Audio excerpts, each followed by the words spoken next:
ریاست کے دارالحکومت حیدرآباد کے علاوہ تلنگانہ کے بیشتر اضلاع میں آج صبح زلزلے کے خفیف جھٹکے محسوس کیے گئے۔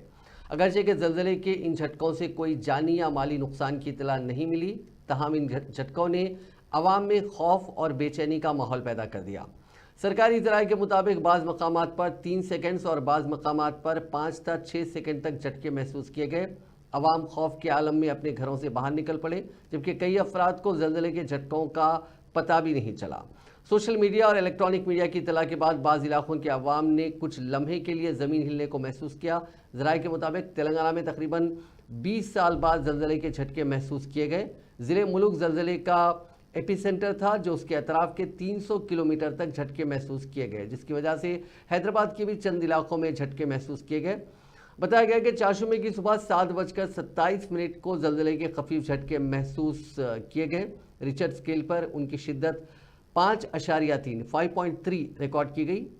حیدرآباد کے CSIR اور NGRI کے سائنسدانوں نے بتایا کہ زلزلے کے ایپی سینٹر کے اطراف 225 کلومیٹر کی حدود میں جھٹکے محسوس کیے گئے۔ شہر حیدرآباد کے علاوہ متحدہ اضلاع کھمم، رنگا ریڈی، ورنگل، کریم نگر اور جنگاؤں میں یہ جھٹکے محسوس کیے گئے۔ صبح کے وقت لوگ اپنے گھروں میں سو رہے تھے کہ اچانک گھر کی اشیاء بشمول پلنگ ہلنے لگے، جس کے فوری بعد عوام اپنے گھروں سے باہر نکل آئی۔ متحدہ ضلع ورنگل کے ملک ہنمکنڈا، بھوپال پلی، متحدہ ضلع کھمم کے کوتگوڈم، منوگوڈو، بھدراچلم، چرلا، چنتاکانی، ناگولا ونچا، یلندو اور دریائے گوداوری کے پشتے کے اطراف کے موضوعات میں بھی زلزلے کے جھٹکے محسوس کیے گئے۔ ملک ضلع کے ایٹو ناگرم منڈل کے شنکر راجو پلی گاؤں میں ان جھٹکوں کی وجہ سے ایک مکان کی دیوار منہدم ہو گئی، جو سیمنٹ کے اینٹوں سے بنی ہوئی تھی۔ ملک ضلع کے میڈارام جاترا کی مشہور مندر میں بھی جھٹکے محسوس کیے گئے۔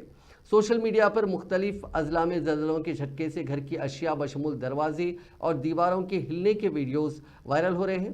BHEL، RC پورم، سنگاریڈی ٹاؤن کے ساتھ ساتھ سنگاریڈی اور پیدپلی اضلاع میں بھی یہ جھٹکے محسوس کیے گئے۔ گریٹر حیدرآباد کے کئی مقامات میں بھی زلزلے کے جھٹکے محسوس کیے گئے۔